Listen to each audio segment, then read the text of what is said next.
Hello guys සුබදවසක් කියලා පිළිගන්නවා අදත් මගේ මුවරෙව් channel එකට ඔයගොල්ලෝ හැමෝම. ඉතින් මම අද ඔයාලට අරගෙන වෙලා තියෙන්නේ සෝල් කියන 2020 දෙනිකොත් කරපු සුපිරි ඇනිමේෂන් මූවී එක. ඉතින් මේ මූවී එකට මේ වෙනකොට IMDb අගය 10න් 8ක්ම ලබා ගන්න සමත් වෙලා තියෙනවා. මූවී එකට යන්න කලින් ඔයාලා මගේ channel එකට අලුත් කෙනෙක් නම් පහළ තියෙන subscribe button එක click කරලා අපිත් එක්ක දිගටම එකතු වෙන්න. එහෙනම් ඉතින් වැඩි කතා නැතුව අපි යමු අද මූවී එකට.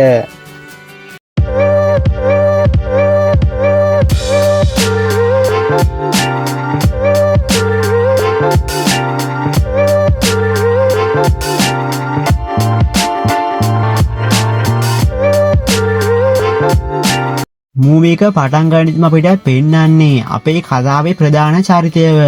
මෙයාගේ නම තමයි ජෝ ගාඩ්නර්. ඉතින් මං දැන් ඉඳන් මෙයාට ජෝ කියලා කියන්නම්. ජෝ සංගීතයට ගොඩක් දක්ෂ වුණත් මෙයාට මෙයාගේ දක්ෂතාවයට තැනක් ලැබුණේ නැති නිසා මෙයා වගේම මෙයාගේ අම්මත් ගොඩක් දුකිනු ඉන්නේ. කොහොම නමුත් මෙයා part time job එකක් විදියට එක පාසලක සංගීතය උගන්වනවා. නමුත් මේ ඉස්කෝලේ ඉන්න ළමයි හැමෝම වගේ මේක ඕනවට එපාවට තමයි කරන්නේ. මේ නිසා ජෝටත් මේ වැඩේ එපා වෙලයි තියෙන්නේ. ඒත් එක්කම මේ වෙලාවේදී මේ ඉස්කෝලේ පිළිදුවල්පතිතුමිය ඇවිල්ලා මෙයාට එක ලියුමක් දීලා කියන්නේ දැන් මෙහි part time වැඩ කරන්න ඕන නෑ full time වැඩ කරන්න පුළුවන් කියලා. නමුත් මේ වෙලාවේදී ජෝට නම් මේ පන්තිය එපා වෙලයි තියෙන්නේ. මේ හේතුව නිසා ජෝ නම් මේ ගැන සතුටු වෙන්නේ නෑ. කොහොම නමුත් මෙයා ගිහින් මේක මෙයාගේ අම්මට කියනවා. අම්මා නම් කියන්නේ මෙච්චර කාලයකට අහන්න සලස්වපු හොඳම ආරංචිය මේක තමයි දෙවියෝ හැමදාම කාටවත් අවස්ථාවක් දෙන්නේ නැහැ. ඒක නිසා මේකට කැමති වෙන්න කියලා. මොකද මෙයාගේ අම්මට ඕන කරලා තියෙන්නේ මෙයා ස්ථිර රස්සාවක් කරනවා දකින්න. මේත් එක්කම මෙයාට කර්ලි කියලා එක යාළුවෙක්ගෙන් කෝල් එකක් එනවා. කර්ලි කියන්නේ මෙයා එක බෑන්ඩ් එකකට ඩ්‍රම්ස් ප්ලේ කරන්න ගත්තා. මේකට හොඳ පියානෝ ගහන කෙනෙක් නෑ. ඔයාට මේකට එන්න පුළුවන් දහනවා. මේ වෙලාවේදී ජෝ අහන්නේ කාගේද බෑන්ඩ් එක කියලා. මේ වෙලාවේදී කර්ලි කියන්නේ ඩොරති විලියම්ස්ගේ කියලා. මේක ඇහුණු ගමන් ජෝ මේ වැඩේට එක පයින්ම කැමති වෙනවා. මොකද ජෝ පොඩි කාලේ ඉඳන්ම හීනමවලා තියනවා ඩොරති විලියම්ස් එක්ක වාදනය කරන්න. කර්ලි මේ වෙලාවේදී එක තැනක් කියලා කියන්නේ මෙතනට දැන් එන්න මේ අය ඔයා එනකම් බලන් ඉන්නවා කියලා. ඒත් එක්කම ජෝ ඉක්මනට එතනින් යන්න පිටත් වෙනවා. ටික වෙලාවක් ගිහින් මෙයාට මෙතනට එන්න පුළුවන් වෙනවා. මේ වෙලාවේදී ඩොරති විලියම්ස් මෙයාට පෙර පුහුණුවක් කරලා පෙන්නන්න කියලා මෙයාව එක පියානෝ එකක් ගාව වාඩි කරවනවා. මේ වෙලාවේදී ජෝගේ හැකියාවන් දැකලා මෙතරින හැමෝම වගේ මෙයාට වශී වෙනවා. මේ හේතුව නිසා මෙයාව මේකට තෝරගන්නවා වගේම ඩොරති කියනවා අද රෑ තියෙන ප්‍රසංගයට මෙයාට අනිවාර්යෙන් එන්න කියලා. මේක ඇහුව ගමන් ජෝට නම් ගොඩක් සතුටුයි. මෙයා මේ සතුට වැඩිකමට කිසිම ගාණක් නැතුව පාර යනවා. මේ අතරේදී එක මාරාන්තික දේවල් වලින් අනුනාවයෙන් බේරුණත් එක තැනකදී මෙයා මෙතන ඇරලා තියෙන එක ලොකු වලකට වැටෙනවා. ඒත් එක්කම මෙයා ඇහැරෙන්නේ එක වෙනස් ලෝකයක ආත්මයක් විදියට. මේ වෙලාවේදී මෙයා හිතන්නේ මේක මෙයාගේ මනසෙන් මැවෙන සිතුවිල්ලක් කියලා. නමුත් ටිකක් වෙලා ගියාම මෙයාට තේරෙනවා මේක මෙයා ඇත්තටම දකින්න දෙයක් කියලා. කොහොම නමුත් ජෝ මේ වෙලාවේදී දකිනවා මෙතනින් එක ආත්ම වගේක් වෙන කරන්න දෙයක් නැති නිසා මෙයා ගිහින් අහන්නේ මෙතන මොකද්ද කියලා. ඒත් එක්කම මෙතනින් එක වයසක ආත්මයක් කියන්නේ මට අවුරුදු 106ක් වෙනවා. මම මෙච්චර කාලයක් බලන් හිටියේ එහා ලෝකෙට යන්න කියලා. මේක කියලා මෙතන හිටිය ආත්ම ටික එහා ලෝකෙට යනවා. කොහොම නමුත් ජෝ මේ වෙලාවේදී ගොඩක් කලබල වෙලා මෙතන එක සිදුරක් හදාගෙන පහළට පනිනවා. ඒත් එක්කම මෙයා ඇවිල්ලා වැටෙන්නේ එක පාඩ ලෝකයකට. මෙතන තියෙන හැමදේම ත්‍රිමාණව තමයි නිර්මාණය කරලා තියෙන්නේ. ඒත් එක්කම මෙතන එක ත්‍රිමාණ රූපේ සත්වයක් එනවා. මේ විශ්වයේ ඉන්න හැම කෙනාම වගේ ත්‍රිමාණ රූපීව තමයි හැදිලා තියෙන්නේ. මෙයාව හඳුනලා දෙන්නේ ජෙරී කියලා. මේ අතරේදී ජෝ මෙයාගෙන් අහන්නේ මේක දිව්‍ය ලෝකයේද අපායද කියලා. ජෙරි මේ වෙලාවේදී කියන්නේ මේක තමයි ඉපදෙන්න කලින් තියෙන ලෝකය කියලා. ඒත් එක්කම ජෝබා වෙලා අහන්නේ මම මැරිලාද කියලා. කොහොම නමුත් ජෙරි මේ වෙලාවේදී කියන්නේ මෙයාගේ සිරුර තාම රැඳවුම් මධ්‍යස්ථානයක රඳවලා තියෙන්නේ කියලා. මේත් එක්කම අපිට පෙන්වන්නේ මැරිච්ච අයගේ ආත්ම වෙනත් ලෝකයකට යවන ස්ථානය වන සිදුවීම. මේ අතරදී මෙතන ඉන්න ආත්ම සංගන්න නිලධාරියා ජෙරිව මෙතනට කැඳවලා කියන්නේ මෙතන ගාන වැරදි එක ආත්මයක් අඩුයි කියලා. මේත් එක්කම අපිට ආයෙත් පෙන්වන්නේ ජෝව. ජෝ මේ වෙලාවේදී එක ජෙරි කෙනෙක්ගෙන් අහන්නේ මෙතන දින ආත්ම පෘථිවියට යන්නේ කොහොමද කියලා. මෙයා එක දොරටුවක් පෙන්නලා කියන්නේ අර දොරටුවෙන් පැන්නම කෙලිම පෘථිවියට වැටෙන්නේ. නමුත් මේ දේ නිවැරදි ආකාරයෙන් සිද්ධ වෙන්නේ එයාලගේ පෞරුෂත්ව ක්‍රියාවලිය අවසන් වුණ අයට විතරයි කියලා. මේත් එක්කම ජෝ ඉක්මනට ගිහින් මෙතනින් පහළට පනිනවා. නමුත් මේ දේ නම් සාර්ථක වෙන්නේ නෑ. මොකද මෙයාගේ පෞරුෂත්ව ක්‍රියාවලිය අසම්පූර්ණ නිසා. මේ අය නම් හිතන්නේ ජෝ උපදේශකවරයෙක් කියලා. මෙතන ඉන්න උපදේශකවරු කරන්නේ මෙතන ඉන්න ආත්මවලට පෞරුෂත්ව ක්‍රියාවලිය සම්පූර්ණ කරගන්න උදව් කරලා ඒ ආත්ම පෘථුවියට යවන එක. ජෝ මේ වෙලාවේදී ඒක උපදේශකවරයෙක්ගේ නමක් ගහගෙන මේ ස්ථානයට ගමන් කරනවා. කොහොම නමුත් මේ වෙලාවේදී මෙතනට එනවා ආත්මවල ගණන් පරීක්ෂක වන ටෙරි. ටෙරි මේ වෙලාවේදී මෙතනට ඇවිත් මේ අයට කියන්නේ එහා ලෝකෙට යවන්න ඉන්න කෙනෙක් එතන අඩුයි කියලා. ඒත් මේ වෙලාවේදී මෙයාලා නම් කියන්නේ ගණන් බලන එක ඔයාගේ වැඩේ. ඒක ඔයාම විසඳන්න කියලා. ඔන්න ඒත් එක්කම අපිට ආයෙත් ජෝව පෙන්නනවා. මේ වෙලාවේදී මෙතන ඉන්න උපදේශකවරුන්ට මෙයාලා කරන්න ඕන දේවල් ගැන උපදෙස් දෙන වීඩියෝ එකක් පෙන්නනවා. මේ වෙලාවේදී මෙතන කියන්නේ මෙයාලව එක තැනකට ගෙනියනවා. ඒ තැනදී තමයි තීරණය වෙන්නේ කවුද පෘථිවියට යන්නේ කියලා. වගේම තව කියන්නේ අර දේවල් නැතුව ඔයාලා තුලින්ම තීරණය කරන්න පුළුවන් ඔයාලට කොහෙටද යන්න සුදුසු කියලා තෝරගන්න පුළුවන් කියලා. ඔන්න ඒත් එක්කම ජෝඩ අදහසක් එනවා. දැන් මෙයා කරන්න හදන්නේ මෙයාට දෙන ආත්මයට ඇහෙන්න පියානෝ එක වාදනය කරලා ඒ ප්‍රවේශ පත්‍රය සම්පූර්ණ වුණාම මේක හොරගම් කරලා මෙයාට ආයෙත් මෙයාගේ ශරීරයට යන්න. ඊට පස්සේ මෙතන ඉන්න උපදේශකවරුන්ට මෙයාලගේ ආත්ම සහකරුවන් හඳුන්වලා දෙනවා. ජෝඩ මේ වෙලාවේදී ලැබෙන්නේ අංක 22 කියලා එක ආත්මයක්. නමුත් මේ ආත්මය ගොඩක් මුරණ්ඩුයි වගේම මෙයාට පෘථිවියට යන්න උවමනාවකුත් නැහැ. මේත් එක්කම මේ දෙන්නා එක තැනකට යවනවා. මෙතන තියෙන හැමදේම වගේ මෙයා පෘථිවියේ ඉද්දී මෙයාගේ මනසේ තිබුණු දේවල් මෙතන පේන්න පටන් ගන්නවා. මේ අතරේදී මේ දෙන්න කතා බහ කරලා අඳුර ගන්නවා. අංක 22 මේ වෙලාවේදී කියන්නේ මීට කලින් උපදේශකවරු කීම දෙනෙක්ම දීලා තිබ්බත් කාටවත්ම මෙයාගේ ප්‍රවේශ පත්‍රය සම්පූර්ණ කරන්න බැරි වෙලා තියෙනවා කියලා. ඒ වෙලාවේදී ජෝත් මෙයාට කියන්නේ මෙයා ඇත්තටම උපදේශකවරයෙක් නෙවෙයි. මෙයාට ඕන කරලා තියෙන්නේ පෘථිවියේ තියෙන මෙයාගේ ශරීරයට ආපහු යන්න කියලා. මේ වෙලාවේදී ජෝ මෙයාගෙන් අවසර පත්‍රය ඉල්ලනවා. අංක 22 මේකට කැමති වුණා මේක සාර්ථක වෙන්නේ නැහැ. මොකද මේක හුවමාරු කරගන්න පුළුවන් වෙන්නේ මේක අංග සම්පූර්ණ ප්‍රවේශ පත්‍රයක් වුණොත් විතරයි. ඒත් එක්කම ජෝ මෙයාගෙන් අහන්නේ මේක සම්පූර්ණ කරගන්න මෙයා උදව් කළොත් මේක මෙයාට දෙනවද කියලා. මේ දෙයට අංක 22 කැමති වෙනවා. හැබැයි මේ අතරේදී මෙයා කියන්නේ මෙයා අවුරුදු ගාණක් කොච්චර උත්සාහ කළත් මේක මෙයාට සම්පූර්ණ කරගන්න බැරි වුණා කියලා. නමුත් මේ වෙලාවේදී ජෝ මෙයාගේ පියානෝ වාදනය රස විඳින්න එක්ක යනවා. නමුත් මේ වැඩේත් මෙතනදී නම් සාර්ථක වෙන්නේ නැහැ. ඊට පස්සේ මේ දෙන්නම යනවා හැමදේම තියෙන ශාලාවට. මේ ශාලාවේ නැති දෙයක් නැහැ. මේ ශාලාවේ තියෙන මොකක් හරි දෙයකින් මෙයාලගේ ප්‍රවේශ පත්‍රය සම්පූර්ණ කරගන්න පුළුවන්. ඒත් මොන දේ කළත් මෙයාට බැරි වෙනවා මෙයාලගේ අවසර පත්‍රය නම් සම්පූර්ණ කරගන්න.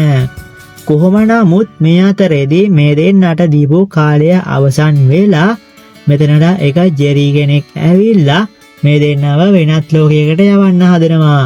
ඒත් එක්කම අංග 22 බගාපත් වෙලා කොහොමාරි කරලා තව විනාඩියක් ඉල්ල ගන්නවා. ඊට පස්සේ ඉක්මනින්ම මේ දෙන්න යනවා එක තැනකට. අංක 22 නම් කියන්නේ මෙතන මෙයාලට උදව් කරන්න පුළුවන් කෙනෙක් ඉන්නවා කියලා.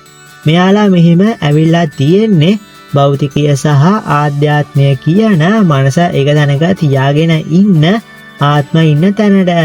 ඒ කියන්නේ කවුරු හරි කෙනෙක් තමන්ගේ මුළු හදවතින්ම දෙයක් කළොත් එයාලට දැනෙන්නේ තමන් වෙන කොයි තැනක අතරමං වෙලා වගේ හැඟීමක් දැනෙනවා කියලා. මේ තැන මෙයාලා විතරක් නෙවෙයි තව කට්ටියක් ඉන්නවා. ඒ තමයි තමන්ගේ හදවතින්ම දෙයක් කරත් ඒ දේ ගැන කලකිරීමෙන් නම් තමන් මේ දේ කරන්නේ. එයාලාගේ ආධ්‍යාත්මයයි භෞතිකයයි වෙනස් වෙලා ඒ ආත්ම කළු ආත්ම බවට පත් වෙනවා කියලා. මේ වෙලාවේදී මෙතනට අංක 22 කියපු මෙයාලට උදව් කරන්න පුළුවන් කෙනා එනවා. මෙයාගේ නම තමයි මූන්නින්. මේත් එක්කම මෙයා නම් කියන්නේ මෙයාගේ ශරීරය තියෙන්නේ ජැක්සන් උද්‍යානය ළඟ කියලා. ඊට පස්සේ මේ කට්ටිය වැඩේට බහිනවා. මෙයා ඇවිල්ලා මෙයාගේ යෂ්ටියෙන් මෙතන එක රවුමක් ඇඳලා ජෝට කියන්නේ තමන්ගේ සිත එක්තැන් කරගන්න කියලා. ඒත් එක්කම මේ රවුමේ මෙයාගේ ශරීරය පේන්න පටන් ගන්නවා. මේත් එක්කම ඒ අවස්ථාවත් මග හැරෙයි කියලා බයට ජෝක් කලබලෙන් මෙතනින් මෙයාගේ ශරීරයට පනිනවා. නමුත් මේ වෙලාවේදී මෙයාගේ ඇඟේ වැදිලා අංක 22ත් මෙයාත් එක්කම පාළට වැටෙනවා. ඒත් එක්කම මෙයාගේ ආත්මය ඇවිල්ලා වැටෙන්නේ මෙයාගේ ඇඟ උඩ හිටපු පූසගේ ඇඟ උඩට. ඒ වගේම අංක 22 ඇවිල්ලා වැටෙන්නේ ජෝගේ ශරීරයට.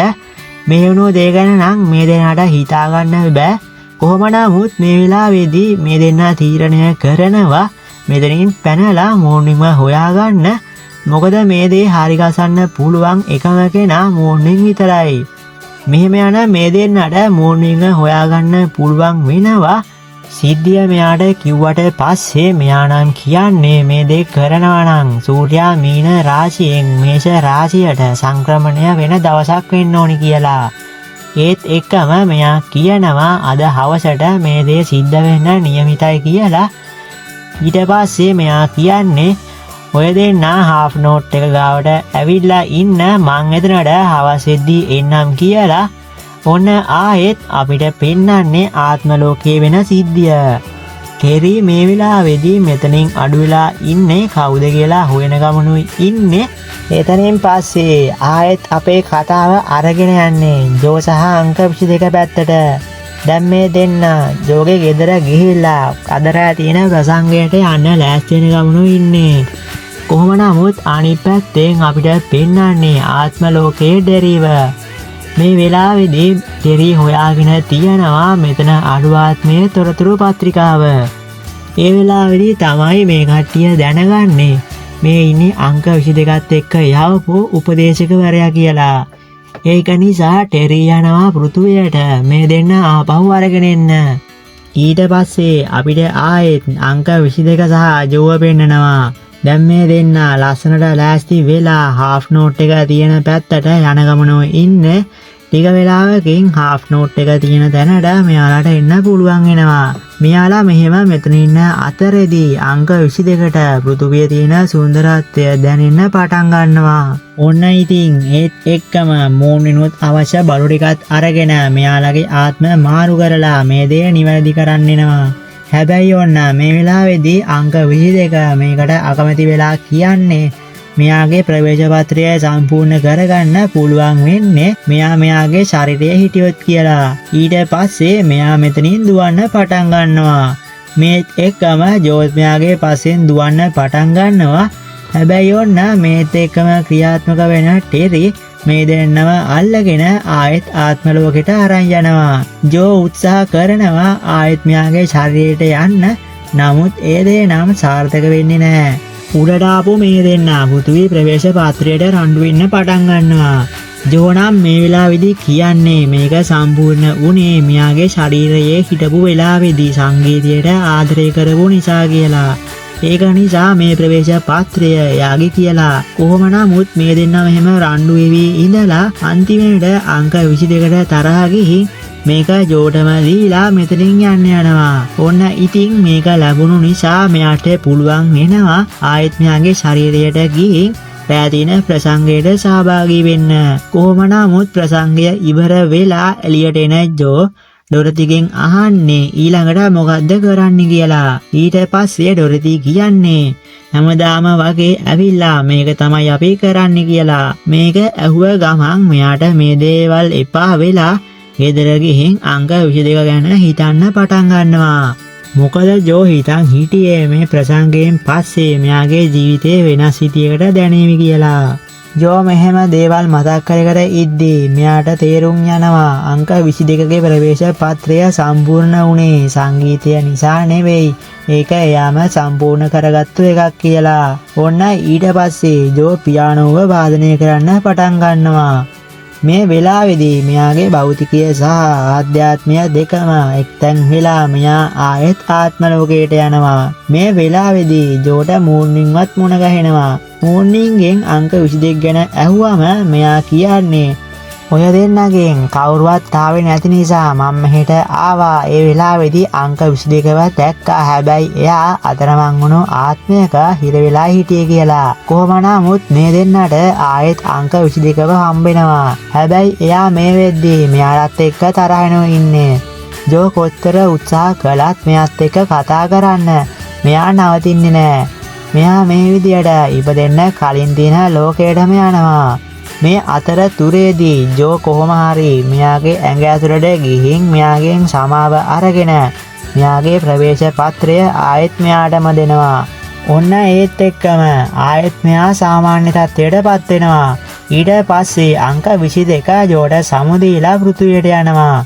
කොහොම නමුත් මේ වෙද්දී ජෝ තීරණය කළා තියෙනවා යථාර්ථයට මුහුණ දීලා වෙනත් ලෝකයකට යන්න. මෙයා මෙහෙම යන අතරේදී ඒක ජෙරි කෙනෙක් ඇවිල්ලා කියන්නේ අංක 22කට ප්‍රවේශ පත්‍රය ගන්න අවුරුදු ගාණක් ගොඩක් අය උත්සාහ කළා. ඒත් ඒ කාටවත් ඒක කරන්න බැරි වුණා. නමුත් ඒක ඔයා සාර්ථකව කරා. ඒක නිසා ඔයාට අපි තව අවස්ථාවක් දෙන්න තීරණය කරා කියලා. ඒත් මේ වෙද්දී ජෝ අහන්නේ ටෙරිට මොකද්ද කරන්න කියලා. මෙතන ඉන්න එක ජෙරි කෙනෙක් ගිහින් මේකේ ගණනය වෙනස් කරලා මැරණු අයයි ඉපදෙන්න ඉන්න අයයි සමාන කරලා තියෙනවා. ඔන්න එතනින් පස්සේ ජෝට පුළුවන් වෙනවා ආපහු පෘථුවියට එන්න.